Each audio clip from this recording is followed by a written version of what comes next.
تو تم اسے ختم ہی نہیں کر سکو گے. لیکن اگر یہ دجال نہ ہوا تو تمہارے ہاتھ سے کسی بے گناہ کا قتل ہو جائے گا, جو کہ کسی فائدے مند نہیں رہے گا, لیکن وہ قتل بھی ہو جائے گا اور فائدہ بھی نہیں ہوگا. تو حضرت عمر رضی اللہ تعالیٰ نے اس کو جانے دیتے ہیں, یعنی چھوڑ دیتے ہیں, کیونکہ آپ صلی اللہ علیہ وسلم نے فرمایا کہ اس کو جانے دو, چھوڑ دو. اسی طریقے سے ہمیں ایک اور حدیث ملتی ہے کہ آپ صلی اللہ علیہ وسلم نے ایک بار عشاء کی نماز پڑھا کر فارغ ہوئے, اور نماز پڑھانے کے بعد آپ صلی اللہ علیہ وسلم کھڑے ہوئے اور آپ صلی اللہ علیہ وسلم نے سارے تمام صحابہ سے فرمایا کہ یہ عشاء کی نماز سے لے کر اگلے 100 سالوں تک جو بھی انسان اس دھرتی پر, اس زمین پر موجود ہے, وہ آگے 100 سال کے بعد زندہ نہیں رہے گا. یعنی جتنے بھی لوگ اس زمین پر موجود ہیں وہ ان 100 سالوں کے اندر مر جائیں گے. انسانوں کی عمر اتنی ہوتی ہے, کسی کی 70 ہے, کسی کی 80 ہے, کسی کی 90, کسی کی 95, 110 120 کے بہت ہی کم ہے. اور اگر ہوں گے بھی تو اس حدیث کے بعد وہ زندہ نہیں رہے ہوں گے. تقریباً 1400 سال پہلے جو وہ 100 سال آئے تھے, جو آپ صلی اللہ علیہ وسلم نے حدیث میں بیان فرمایا کہ 100 سال کے اندر اندر جو لوگ بھی زندہ ہیں وہ مر جائیں گے. ہمیں ان حدیثوں سے یہ پتہ چلتا ہے کہ آپ صلی اللہ علیہ وسلم نے جو چیزیں ہمیں بتائیں کہ دجال جو تھا وہ کوئی انسان نہیں تھا. دجال بیسیکلی ایک شیطان ہے. اور شیطان کون؟ یہ شیطان ابلیس ہے, جس کا تخت پانی پر ہے. جیسا کہ ہمیں بتایا گیا کہ شیطان اپنا تخت پانی پر لگاتا ہے. تو جب ابن سیاد سے آپ صلی اللہ علیہ وسلم نے پوچھا کہ تجھے کیا نظر آتا ہے, تو وہ کہتا ہے مجھے پانی پر ایک تخت نظر آتا ہے. یہ ابن سیاد خود شیطان نہیں تھا, ابن سیاد شیطان کے کانٹیکٹ میں تھا. آپ صلی اللہ علیہ وسلم نے جب ابن سیاد شیطان سے کانٹیکٹ میں تھا, جیسا کہ ہم لوگوں نے ڈسکس کیا, وہ چادر کے اندر اپنا منہ چھپا کے کچھ گنگنا رہا تھا. وہ اصل میں اس طریقے کا اپنا ایک کمیونیکیشن تھا جو اپنا شیطان یعنی دجال کے ساتھ وہ کمیونیکیشن میں تھا. دجال اپنے چیلوں سے کانٹیکٹ میں رہتا ہے. وہ اس طریقے سے کانٹیکٹ میں رہتا ہے جیسے اس دور میں آپ موبائل چلا رہے ہیں, آپ ایک نمبر ڈائل کرتے ہیں اور جس کو ملاتے ہیں جا کے اس کو لگتا ہے. ابن سیاد جب چادر کے اندر جو گنگنا رہا تھا, جو کلمات وہ کہہ رہا تھا, ورڈز جو وہ استعمال کر رہا تھا, بیسیکلی وہ ایک ٹون تھی جس کو وہ ڈائل کر کے دجال سے کانٹیکٹ کر رہا تھا. سم کوڈ ورڈز کہہ لیں آپ کہ جس طریقے سے آپ آگے سے کانٹیکٹ کر رہے ہیں. جب دجال اس سے کانٹیکٹ میں آیا, آپ صلی اللہ علیہ وسلم وہاں پہنچ گئے تھے, تو آپ صلی اللہ علیہ وسلم ابن سیاد سے پوچھتے ہیں. بیسیکلی آپ صلی اللہ علیہ وسلم دجال سے بات کر رہے ہوتے, اور آپ صلی اللہ علیہ وسلم کو پتا ہوتا ہے کہ جو یہ جس ریفرنس سے بات کر رہا ہے وہ یہ خود نہیں ہے.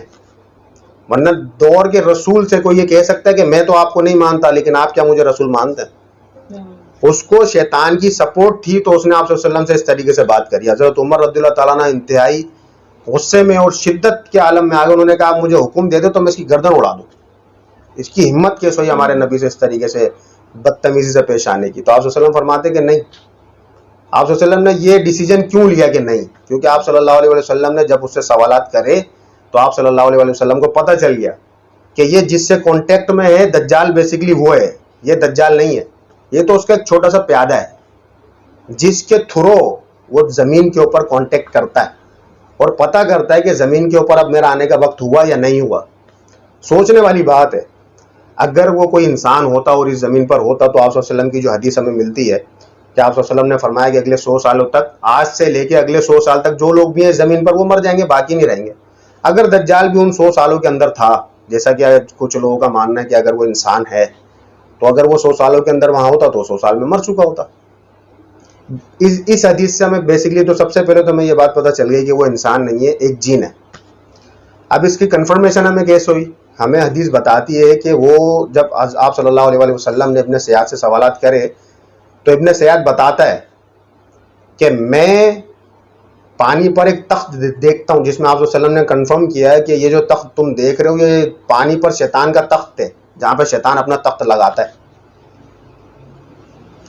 تو آپ صلی اللہ علیہ وسلم نے اس سے جب یہ کنفرم کر لیا تو آپ صلی اللہ علیہ وسلم اس سے جب باتیں کر رہے تھے تو آپ صلی اللہ علیہ وسلم بیسیکلی دجال کا کنفرم کر رہے تھے کہ اس کی ڈسٹینس کہاں پر, وہ کہاں بیٹھ کر اس کو کنٹرول کر رہا ہے. دجال اس چیز کو سمجھ چکا تھا.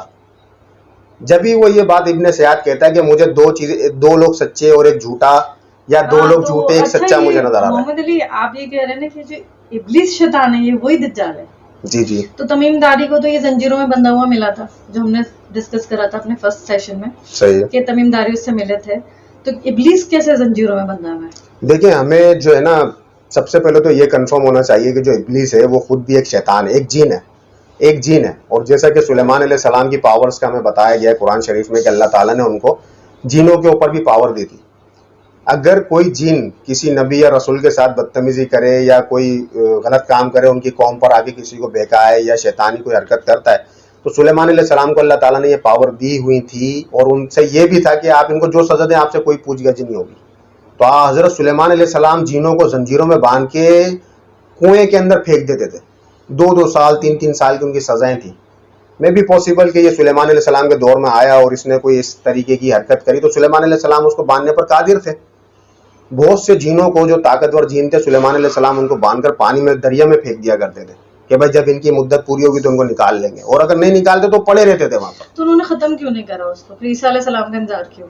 نہیں، اصل میں بات یہ ہے نا کہ آپ صلی اللہ علیہ وسلم نے فرمایا حضرت عمر رضی اللہ تعالیٰ عنہ سے، اگر یہ دجال ہوا تو آپ تو اس کے اوپر قادر نہیں آ سکتے، اور لیکن اگر یہ دجال نہیں ہوا تو آپ کے ہاتھوں کسی بے گناہ کا قتل ہو جائے گا. تو اس حدیث سے ہمیں یہ پتہ چلا کہ اس کو کوئی بھی نبی نہیں مار سکتا تھا سوائے آپ صلی اللہ علیہ وسلم کے، کیونکہ آپ صلی اللہ علیہ وسلم نے فرمایا کہ اگر وہ میرے دور میں آ گیا تو میں اس کا سامنا کر لوں گا، لیکن اگر وہ میرے بعد آیا تو صحابوں سے آپ صلی اللہ علیہ وسلم نے فرمایا کہ آپ نے اس سے جنگ نہیں کرنی، آپ نے صرف اپنی جانوں کو محفوظ رکھنا ہے. تو ان حدیثوں سے ہمیں کلیئرلی پتہ چل جاتا ہے دجال کا سامنا کوئی بھی نہیں کر سکتا. اچھا، یہ ابن سیاد کی حدیث سے ہمیں یہ چیزیں باتیں کلیئر ہو گئی ہیں کہ یہ جو دجال ہے بیسیکلی یہ کوئی انسان نہیں ہے، نہ کوئی یہ سسٹم ہے، یہ ایک شیطان ہے. اور اس کی شیطانیت کا اندازہ آپ ایسے لگائیں کہ جب ابن سیاد چادر میں منہ چھپا کر کمیونیکیشن میں لگا ہوا تھا، یعنی اپنے دجال اپنے شیطان سے بات کرنے کی کوشش کر رہا تھا، تو شیطان بھی اس سے کمیونیکیشن میں فوراً آ جاتا ہے اور یہ اس سے اپنی باتیں شروع کر دیتا ہے. ایک حدیث میں بھی اور ملتا ہے، مشکات شریف کی حدیث ہے کہ ابن سیاد نے آپ صلی اللہ علیہ وسلم سے پوچھا کہ جنت کی مٹی کیسی ہے، تو آپ صلی اللہ علیہ وسلم نے فرمایا کہ جنت کی مٹی سفید شفاف سفید کلر کی اور پیسی ہوئی کستوری کی طرح ہے. جب آپ صلی اللہ علیہ وسلم نے شیطان کو پتہ کرنے کے لیے کچھ سوالات کرے تو شیطان نے بھی پوچھا کہ میں جو جس سے بات کر رہا ہوں کیا وہ رسول ہے؟ اچھا، بے شک وہ رسول ہے، جبھی تو ان کو یہ باتیں پتہ ہیں. جبھی ابن سیاد کے ذریعے شیطان نے آپ صلی اللہ علیہ وسلم سے باتوں سے سوالات جب کرے تو شیطان اس چیز کو سمجھ گیا کہ یہ تو اللہ کا رسول ہے اور یہ وہی رسول ہے، اگر میں اس کے سامنے آ گیا تو یہ تو میرے ٹکڑے ٹکڑے کر دے گا. ان کی پاور کو کیا دجال نہیں جانتا؟ تو پھر رسول اللہ نے ابن سیاد کو جانے کیوں دیا؟ رسول اللہ کو پتا تھا کہ یہ وہی بندہ ہے جو کانٹیکٹ میں ہے شیطان کے، اس کو جانے کیوں دیا؟ نہیں، اصل میں ہمیں جب ہم اس حدیث کو پورا کرتے ہیں تو ہمیں پتہ چلتا ہے کہ جب آپ صلی اللہ علیہ وسلم نے اس سے آگے کے سوالات کرے ابن سیاد سے کہ تو اور کیا دیکھتا ہے، پہلے تو اس نے بتا دیا مجھے پانی پر تخت نظر آتا ہے. جب آپ نے اس سے آگے کے سوالات کرے تو وہ اپنے سوال کے اندر جب جواب دے رہا تھا تو وہ تھوڑا سا ڈگمگا گیا. وہ اس لیے ڈگمگا گیا کہ جب شیطان نے اس چیز کو محسوس کیا، فیل کیا کہ مجھے سامنے والا جو ہے مجھ سے زیادہ طاقتور ہے اور مجھے اگر میرا اس کو پتہ چل گیا کہ میں کہاں ہوں مجھے تو وہ ختم کر دے گا، اس نے اپنا پورا کمیونیکیشن کاٹ دیا وہاں سے.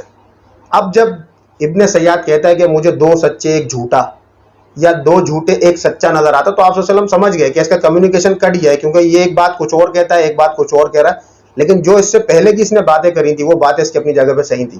تو آپ صلی اللہ علیہ وسلم اس سے کمیونیکیشن کر رہے تھے کہ ہاں ہمیں پتہ چل رہا ہے کہ وہ کہاں بیٹھ کے تمہارے ذریعے باتیں کر رہا ہے.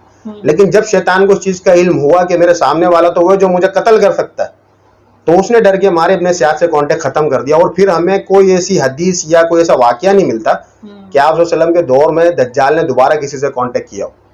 ظاہر سی بات ہے کہ تمیم داری سے بھی ملا تھا نا، تمیم داری سے ملنے کا تو وہ ٹائم الگ تھا نا، وہ اس سے پہلے کا واقعہ ہے. یہ جو ہمارے پاس اس کا پتہ چلتا ہے ابن زیاد کا، یعنی دجال کو یہ پتہ نہیں چلا کہ رسول تو آ گئے تمیم داری سے کنفرم ہو، یہ نہیں پتہ چلا کہ وہ چلے بھی گئے کہ نہیں گئے ابھی تک. بالکل بالکل. اچھا، تو وہ یہ کنفرم ابن سیاد کے ذریعے کر رہا تھا؟ نہیں، وہ اصل میں نا کانٹیکٹ میں رہتا ہے.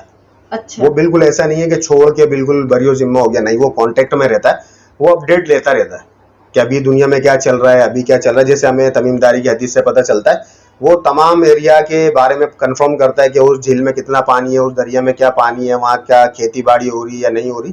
وہ ان چیزوں سے اندازہ لگاتا ہے کیونکہ اس کو بھی کچھ نشانیاں دی گئی ہیں. جب آپ صلی اللہ علیہ وسلم نے یہ چیز کنفرم کر دی کہ یہ دجال نہیں ہے اور اس کو تم جانے دو ابن سیاد کو، جیسا کہ ہمیں مشکات المصابیح کی ایک حدیث میں ملتا ہے کہ حضرت ابو سعید خدری رضی اللہ تعالیٰ عنہ مکے کی طرف جب جا رہے تھے، سفر کر رہے تھے، تو ان کو راستے میں ابن سیاد ان کے ساتھ ہو جاتا ہے جو مکے کی طرف ہے. تو ابن سیاد ان سے پوچھتا ہے کہ لوگوں کو دیکھے میرے بارے میں جو ہے وہ غلط گمان رکھتے ہیں اور جبکہ کیا آپ صلی اللہ علیہ وسلم کو آپ نے فرماتے سنا کہ جو دجال ہے وہ تو بے اولاد ہوگا، جبکہ میری تو اولاد ہے. آپ نے کیا آپ صلی اللہ علیہ وسلم کو یہ فرماتے سنا ہے کہ دجال مدینے کی حدود میں اور مکے کی حدود میں شامل نہیں ہو سکے گا، جبکہ میں تو مدینے سے سفر کر کے آ رہا ہوں اور مکے کی طرف جا رہا ہوں، میں تو دجال ہو ہی نہیں سکتا. حضرت ابو سعید خدری فرماتے ہیں کہ ابن سیاد نے مجھ سے آخری بات یہ کی کہ میں دجال کی جائے پیدائش کو جانتا ہوں، جہاں وہ رہتا ہے میں یہ جانتا ہوں، اس کے والدین کون ہیں میں یہ بھی جانتا ہوں. تو ابن سیاد کی یہ بات سن کر ابو سعید خدری کہتے ہیں کہ میں پریشان ہو گیا اس کی یہ بات سن کر. میں نے اسے کہا تیرے لیے باقی کے ایام تباہی کے ہوں. یہ پہلے کے دور کے اندر عربی کے کچھ محاورے تھے جو بولے جاتے تھے. تو سعید خدری کہتے ہیں کہ باقی کے ایام جو تیری زندگی کے ہیں نا وہ تباہی کے ہوں، جو تو نے مجھے یہ باتیں بول کر اور پریشانی میں مجھے مبتلا کیا. ابو سعید خدری اس سے سوال کرتے ہیں اگر تم دجال ہی ہو. ابو سعید خدری رضی اللہ تعالیٰ نے بیان کرتے ہیں اس نے کہا اگر وہ چیز دجال کی خصلت و جبلت وغیرہ مجھ پر پیش کی جائیں تو میں ناپسند نہیں کروں گا. یعنی یہ ابو سعید خدری کو جواب دیتا ہے ابن سیاد جو چیزیں اللہ تعالیٰ دجال کو دے گا اگر وہ ساری پاورز مجھے دے دے تو دجال بننے میں مجھے کوئی بھی اشمبا نہیں ہے. مگر وہ تو مسلمان ہو گیا تھا ابن سیاد، پھر بھی وہ مسلمان ہو گیا تھا لیکن وہ دجال کی پاور سے اتنا امپریس تھا کہ ابو سعید خدری کے سوال سے وہ اس چیز کو منع نہیں کر سکا. وہ یہ کہتا ہے کہ جو چیزیں دجال کو اللہ تعالیٰ دے گا اگر وہ مجھے دے دے تو دجال بننے میں مجھے کوئی اشمبا نہیں ہے. تو یہ چیز کلیئرلی ہمیں پتہ چلتی ہے کہ وہ بالکل دجال کے کنٹرول میں تھا. حالانکہ وہ مسلمان ہو چکا تھا، مدینے میں رہتا تھا، مکے سفر کرتا تھا، اس کی اولاد تھی، سب کچھ تھا، لیکن شیطان اس کو استعمال کر رہا تھا اپنے ایک پیادے کی طرح. اور ایسے شیطان کے اور بھی بہت سارے پیادے جن سے وہ کانٹیکٹ میں رہتا ہے.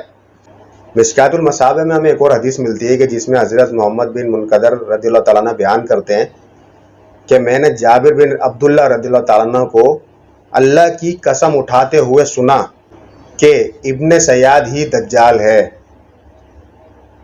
میں نے کہا اللہ کی قسم اٹھاتے ہیں. انہوں نے کہا میں نے عمر کو اس بات پر نبی کریم صلی اللہ علیہ وآلہ وسلم کے پاس قسم اٹھاتے ہوئے سنا لیکن نبی کریم صلی اللہ علیہ وآلہ وسلم نے اس پر ناگواری نہیں فرمائی. آپ صلی اللہ علیہ وآلہ وسلم نے عمر رضی اللہ تعالیٰ عنہ کو نہیں روکا کہ یہ دجال نہیں ہے. تو جابر بن عبداللہ رضی اللہ تعالیٰ عنہ فرماتے ہیں کہ جب حضرت عمر رضی اللہ تعالیٰ عنہ نے قسم اٹھائی تو میں بھی قسم اٹھا سکتا ہوں کہ ابن سیاد ہی دجال ہے. اور ہمیں محمد علی ایک حدیث ایسے بھی ملتی ہے نا کہ ایک صحابی کہتے ہیں تو کیا ہوا، وہ مسلمان ہو گیا تو کیا ہوا، وہی ہے دجال. ہاں بالکل، وہ اصل میں یہ ایسا ہے نا کہ دجال جس سے کانٹیکٹ کرنا چاہتا ہے نا وہ تو انسانوں سے کانٹیکٹ کرتا رہتا ہے، لیکن وہ یہ چیز دیکھتا ہے کہ کون اللہ کے اوپر نافرمانی کرے گا اور شیطان کے راستے پر آئے گا. وہ تو مسلمانوں میں سے بھی ہو سکتے ہیں، کافروں میں سے بھی ہو سکتے ہیں، یہود و نصارہ کسی میں سے بھی ہو سکتے ہیں. جو اللہ پہ بھروسہ نہیں کرے گا وہ اس کا دوست بن جائے گا. جیسا کہ شیطان کہتا ہے نا اللہ تعالیٰ میں تیرے سیدھے راستے میں بیٹھ جاؤں گا اور تیرے بندوں پر دائیں سے بائیں سے آگے سے پیچھے سے حملہ کروں گا. جیسے ابن سیاد کہہ رہا ہے اگر مجھے اتنی طاقت مل جاتی تو میں تو اس کو مجھے دجال بننے کو منع نہیں ہے، مجھے کوئی فرق نہیں اس پڑے کو گا. فرق نہیں پڑتا کہ وہ جلے گا جا کے آگ کے اندر، اس کو بس پاور سے مطلب ہے. اس کو ظاہر سی بات ہے ہر انسان کو پاور چاہیے. جو اس دنیا کی چمک کو دیکھ کر بھیگ گیا تو آخرت تو اس کے لیے. آپ صلی اللہ علیہ وسلم ابن سیاد سے سوال کرتے ہیں کہ تجھے کیا نظر آتا ہے؟ تو وہ بتاتا ہے مجھے پانی پر تخت نظر آتا ہے. تو آپ صلی اللہ علیہ وسلم فرماتے ہیں کہ وہ سمندر پر شیطان کا تخت ہے، کیونکہ شیطان جو ہے سمندر پہ تخت لگاتا ہے. تو آپ صلی اللہ علیہ وسلم فرماتے ہیں کہ میرے دل میں ایک سوال ہے تیرے لیے، میں نے کچھ چھپایا، تو بتا کہ میرے دل میں کیا ہے. تو وہ کہتا ہے دخا یعنی دھواں. اور واقعی آپ صلی اللہ علیہ وسلم کے دل میں دھواں ہوتا ہے. تو آپ صلی اللہ علیہ وسلم اس کو دھکا دے دیتے ہیں اور آپ صلی اللہ علیہ وسلم فرماتے ہیں کہ تو یہاں سے دفع ہو جا کہ تو اپنی اوقات سے آگے بڑھ رہا ہے، لیکن تو اپنی اوقات سے آگے نہیں بڑھ سکے گا، اپنی حیثیت سے تو آگے نہیں بڑھ سکے گا. مطلب یہ تھا کہ آپ صلی اللہ علیہ وآلہ وسلم کو پتا تھا کہ میں ابن سیاد کے تھرو کس سے بات کر رہا ہوں. آپ صلی اللہ علیہ وآلہ وسلم دجال سے بات کر رہے تھے. بیسیکلی آپ اس طریقے سے ایزیلی سمجھ جائیں گے بات کو کہ ابن سیاد سمجھے ایک موبائل ہے. اچھا، ایک موبائل کی طرح، ایک موبائل ڈیوائس کی طرح ابن سیاد استعمال ہو رہا تھا، جس کو دجال شیطان اپنے کمیونیکیشن کے لیے استعمال کر رہا تھا. تو آپ صلی اللہ علیہ وسلم نے فرمایا حضرت عمر رضی اللہ تعالیٰ عنہ کو کہ اس کو مارنے کا کوئی فائدہ نہیں ہے، کیونکہ دجال جب کمیونیکیشن میں تھا تو وہ اس سے کمیونیکیشن کر رہا تھا، لیکن اب اس کا رابطہ کٹ ہو گیا کیونکہ وہ سمجھ گیا ہے کہ میرے سامنے ایک رسول ہیں تو ان کا تو مقابلہ میں کر نہیں سکتا. تو وہ ابن سیاد کو اکیلے تنہا چھوڑ کے وہاں سے اپنی جو لائن تھی وہ کٹ کر کے وہاں سے نکل جاتا ہے. شیطان جو ہوتا ہے، جو دجال ہوتا ہے، وہ ابن سیاد کو بیچ رستے میں چھوڑ کے چلا جاتا ہے. اس کی بات کا تضاد ایسے پتہ چلتا ہے کہ آپ صلی اللہ علیہ وسلم فرماتے تجھے اور کیا نظر آتا ہے، تو وہ اپنی بات میں الجھ جاتا ہے. وہ کہتا ہے کہ مجھے 2 جھوٹے ایک سچا یا 2 سچے ایک جھوٹا نظر آتا ہے. تو آپ صلی اللہ علیہ وسلم سمجھ جاتے ہیں کہ اس کی بات اور دجال کی بات مکس ہو رہی ہیں. جو کمیونیکیشن جس کے رابطے میں دجال کے رابطے میں تھا، وہ یہ رابطہ ختم کر کے بھاگ چکا ہے. دجال خود بات کر رہا تھا تو کانٹیکٹ کلیئر آ رہا تھا، کلیئر آ رہا تھا، ڈائریکٹ جواب آ رہا تھا. ابلیس نے ہاتھ ہٹایا ہے وہاں سے دجال نے، تو اس کے جواب الٹ پلٹ ہو گئے. اس کو یعنی کہ خود سے ابن سیاد کے پاس کوئی نالج نہیں دیا. نہیں، اس کی اپنی نالج بھی تھی، لیکن وہ ایسا رہا تھا کہ ایک سوال کا جواب اس کے اپنے دماغ سے آ رہا تھا اور ایک شیطان کی طرف سے آ رہا تھا. کمیونیکیشن کا ایرر ایک طریقے سے آپ سمجھ لیں جو اس ٹائم ہوا. لیکن آپ صلی اللہ علیہ وسلم سمجھ گئے کہ جس کی سپورٹ پر یہ باتیں کر رہا ہے، ایک رسول سے اس طریقے کا سوال کرنا کہ کیا آپ یہ مانتے ہیں کہ میں اللہ کا رسول ہوں، تو یہ کوئی کم جگرہ دلی کی تو بات نہیں ہے. اور وہ بھی حضرت عمر رضی اللہ تعالیٰ عنہ کے سامنے، دور کے رسول کے سامنے. لیکن آپ صلی اللہ علیہ وسلم سمجھ جاتے ہیں کہ اس کے پیچھے جو پاور تھی وہ اس کو چھوڑ کے بھاگ گئی ہے، اب اس کو قتل کرنے کا فائدہ کچھ نہیں ہے. عمر رضی اللہ تعالیٰ عنہ کو فرماتے ہیں کہ اس کو اب تم جانے دو، کیونکہ اگر یہ دجال ہوا تو تم قتل نہیں کر سکو گے، اور اگر یہ دجال نہیں ہوا تو تمہارے ہاتھوں بلا وجہ کوئی. اچھا، اس نے بعد میں تو اسلام قبول کر لیا. بالکل. تو یہ کیا اس نے سوچا اگر مجھے اس کا ساتھ نہیں ملا تو چلو اس کو ہی پکڑ لیتا ہوں؟ نہیں، اصل میں اس حدیث سے جو ہم نے آگے ایک حدیث ڈسکس کی جس کے اندر ابو خدری رضی اللہ تعالیٰ عنہ پوچھتے ہیں کہ اگر تجھے پاورز مل جائیں تو کیا دجال بننا پسند کرے گا؟ وہ کہتا ہے میں بالکل پسند کروں گا.